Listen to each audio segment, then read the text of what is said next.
ബിസ്മില്ലാഹിർ റഹ്മാനിർ റഹീം. നമ്മളെല്ലാവരും മനുഷ്യരാണ്. മനുഷ്യരെന്ന നിലയ്ക്ക് സഹജമായ തെറ്റുകളും തിന്മകളൊക്കെ നമ്മളിൽ നിന്ന് സംഭവിക്കാറുണ്ട്. തെറ്റ് ചെയ്യുന്ന ആളുകൾ രണ്ട് വിധത്തിലുണ്ട്. ഒന്ന്, സാഹചര്യങ്ങളുടെ പേരിൽ തിന്മകളും തെറ്റുകളൊക്കെ സംഭവിച്ചു പോകും, മനുഷ്യനാണ്. രണ്ടാമതൊരു വിഭാഗം ധാർഷ്ട്യത്തോടുകൂടി തെറ്റ് ചെയ്യുന്ന ആളുകൾ, ഒഴിവാക്കാൻ പറ്റുന്ന തെറ്റുകൾ പോലും ധാർഷ്ട്യത്തോടുകൂടി ചെയ്യുന്ന ആളുകൾ. ഈ രണ്ട് കൂട്ടരോട് വിശ്വാസങ്ങളുടെ നിലപാട് രണ്ട് രീതിയിലായിരുന്നു. നമുക്കത് രണ്ട് ഹദീസിൽ നിന്ന് മനസ്സിലാക്കാൻ കഴിയും. സലമത്ത് ബിനുൽ അക്വ റളിയല്ലാഹു അൻഹു തൊട്ട് ഇമാം മുസ്ലിം റിപ്പോർട്ട് ചെയ്യുന്ന ഹദീസിൽ ഇങ്ങനെ കാണാം. ഒരിക്കൽ റസൂലുള്ളാഹി സ്വല്ലല്ലാഹു അലൈഹി വസല്ലം അടുക്കൽ വെച്ചൊരു മനുഷ്യൻ ഇടത് കൈകൊണ്ട് ഭക്ഷണം കഴിച്ചു. അപ്പോൾ നബി സ്വല്ലല്ലാഹു അലൈഹി വസല്ലം അദ്ദേഹത്തോട് പറഞ്ഞു, വലത് കൈ കൊണ്ട് കഴിക്കുക എന്ന് പറഞ്ഞു. അദ്ദേഹത്തിന്റെ പേര് ഹദീസിൽ കാണുന്നത് ബുസ്ർ ബിനു റായി എന്നാണ്. അദ്ദേഹം അസ്ജ ഗോത്രക്കാരനാണ്.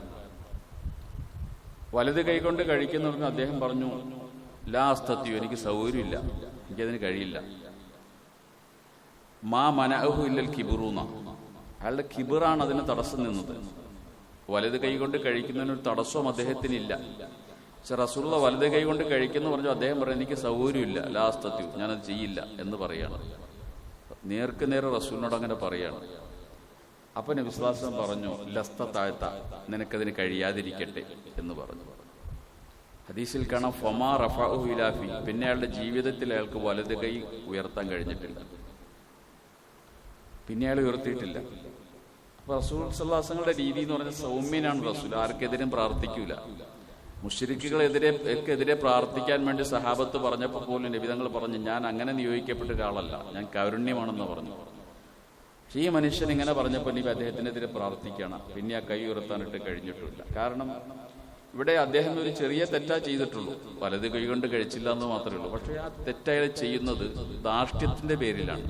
അയാൾക്ക് വലത് കൊണ്ട് കഴിക്കാൻ കഴിയും. ഇമാം മുസ്ലിം ഈ ഹദീസ് ഉദ്ധരിച്ചിട്ട് പറയുന്നുണ്ട്, ധാർഷ്ട്യത്തോടുകൂടി ഒരാൾ ഒരു ഇസ്ലാമിന്റെ നിയമം ലംഘിച്ചു കഴിഞ്ഞാൽ അവനെതിരെ പ്രാർത്ഥിക്കൽ അനുവദനീയമാണെന്ന് ഈ ഹദീസിൽ നിന്ന് മനസ്സിലാകുന്നത്. ഒരാൾ കസേര കിടക്കുമ്പോൾ നിന്ന് കുടിക്കുകയാണ്, അയാൾ ഇരുന്ന് കുടിക്കാൻ പറഞ്ഞാൽ അനുസരിക്കുന്നില്ലെങ്കിൽ അവനെതിരെ പ്രാർത്ഥിക്കാം, അത് അനുവദനീയമാണെന്ന് ഈ ഹദീസ് വിശദീകരിച്ചുകൊണ്ട് പറയുന്നുണ്ട്. ഈ ചെയ്തയാൾ സഹാബിയാണോ അല്ലയോ? സഹാബിയല്ല, മുനാഫിക്കാണെന്നാണ് ഖാദിയാദ് റഹ്മത്തുള്ളാഹി പോലുള്ള ചില ആളുകൾ പറഞ്ഞു. പക്ഷെ ഇമാം മുസ്ലിം പറഞ്ഞു, അദ്ദേഹം സഹാബി തന്നെയാണ്. പക്ഷെ അദ്ദേഹത്തിന് അന്നേരം ഉണ്ടായ എന്തോ ഒരു അവസ്ഥയിൽ അദ്ദേഹം നബിയോട് എതിര് പറഞ്ഞു, അദ്ദേഹം അത് വാങ്ങിക്കൂട്ടി. അതാണ് സംഭവിച്ചത്. ഇനി മറ്റൊരു സംഭവം നമുക്ക് പരിശോധിക്കാം. നബി തങ്ങളുടെ അടുക്കൽ ഒരിക്കലൊരു ലഹരി ബാധിച്ച, മദ്യപിച്ച ലക്ക് കെട്ട ഒരാളെ കൊണ്ടുവന്നു. അപ്പോൾ സഹാബാക്കൾ അദ്ദേഹത്തെ കുറ്റപ്പെടുത്തുകയാണ്, എത്ര പ്രാവശ്യമായി നിന്നെങ്ങനെ കൊണ്ടുവരുന്നു, എത്ര പ്രാവശ്യം മദ്യപിച്ചു, പല പ്രാവശ്യം അദ്ദേഹത്തെ കൊണ്ടുവന്നിട്ടുണ്ട്. അപ്പൊ നബി സ്വല്ലല്ലാഹു അലൈഹി വസല്ലം പറഞ്ഞു, നിങ്ങൾ ലാ തുഈനു അലൈഹി ശൈത്താൻ, നിങ്ങൾ ആ മനുഷ്യന്റെ മേൽ പിശാചിനെ സഹായിക്കരുത്. നിങ്ങൾ അങ്ങനെയല്ല പറയേണ്ടത്, അല്ലാഹുമ്മ ഗ്ഫിർ ലഹു, ഇത് പുറത്തു കൊടുക്കുക എന്ന് പടച്ചവനോട് പറയുക മനുഷ്യൻ. സത്യത്തിൽ ഇദ്ദേഹം മദ്യപിച്ചു. മദ്യപാനം എത്ര വലിയ തെറ്റാണ് ഇസ്ലാമിൽ.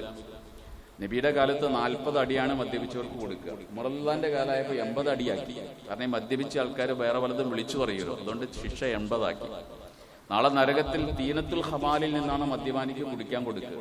തീനത്തുൽ ഖബാൽ എന്ന് പറഞ്ഞാൽ ഈ നരകത്തിൽ കിടക്കുന്ന ആളുകളുടെ ചീഞ്ചലമാണ്, അവരുടെ ശരീരത്തിൽ നിന്ന് ഒലിച്ചു വരുന്ന ചീഞ്ഞ ജലമാണ് മദ്യപാനിക്ക് കുടിക്കാൻ കൊടുക്കുക. അത്ര വലിയ തെറ്റാണ് ദുനിയാവിലും ആഖിറത്തിലും. പക്ഷെ ആ കുറ്റവാളി മുന്നിൽ നിൽക്കുമ്പോൾ സഹാബാക്കൾ അദ്ദേഹത്തെ കുറ്റപ്പെടുത്തുമ്പോൾ നബി സ്വല്ലല്ലാഹു അലൈഹി വസല്ലം പറയുന്നത് എന്താ? നിങ്ങൾ അദ്ദേഹത്തെ കുറ്റപ്പെടുത്തരുത്, അദ്ദേഹത്തിനോട് പ്രാർത്ഥിക്കുക, അല്ലാഹുമ്മ ഗ്ഫിർ ലഹു എന്ന് നീ പറയുക, നിങ്ങൾ പറയാന്നാ പറയുന്നത്. കാരണം എന്താ? ഈ മനുഷ്യന് തെറ്റ് സംഭവിച്ചിട്ടുണ്ട്, പല പ്രാവശ്യം സംഭവിച്ചിട്ടുണ്ട്. പക്ഷെ ഇയാൾ ധാർഷ്ട്യക്കാരനല്ല, ഒരു സാഹചര്യത്തിൽ അങ്ങനെ സംഭവിച്ചു പോകുന്നതാണ്. അവിടെ നബിയുടെ നിലപാട് വേറെയാണ്. നമുക്കും ഇതേ സമീപനമായിരിക്കണം. മുഅ്മിനായ മനുഷ്യനെ സംബന്ധിച്ചിടത്തോളം ഒരു തെറ്റ് ചെയ്യാന്ന് പറഞ്ഞാൽ ഒരു മലയുടെ കീഴിൽ ഇരിക്കും പോലെയാണെന്നാണ്. മല എപ്പോഴും ശരീരത്തേക്ക് വീഴാമെന്നുള്ള പേടി ഉണ്ടാക്കണം. മുനാഫിക്കിന്റെ അവസ്ഥ അങ്ങനെയല്ല. അവൻ തെറ്റ് ചെയ്യാന്ന് പറഞ്ഞാൽ മൂക്കത്തൊരു ഈച്ച വന്നിരിക്കും പോലെ, അതിനെ ആട്ടിക്കളഞ്ഞു അങ്ങ് പോയി, അത്രേ ഉണ്ടാവും.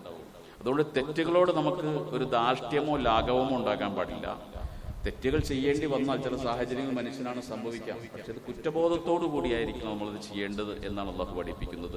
അള്ളാഹു തആല നമ്മുടെ തെറ്റുകളെല്ലാം മാപ്പാക്കി തരുമാറാകട്ടെ. പാപരഹിതമായി ജീവിക്കാൻ അള്ളാഹു അനുഗ്രഹിക്കുമാറാകട്ടെ. സുബ്ഹാനല്ലാഹി ബിഹംദിഹി സുബ്ഹാനക്കല്ലാഹു ബിഹംദിക് അഷ്ഹദു അല്ലാ ഇലാഹ ഇല്ലാ അൻത അസ്തഗ്ഫിറുക വ അത്തൂബു ഇലൈക്. അസ്സലാമു അലൈക്കും.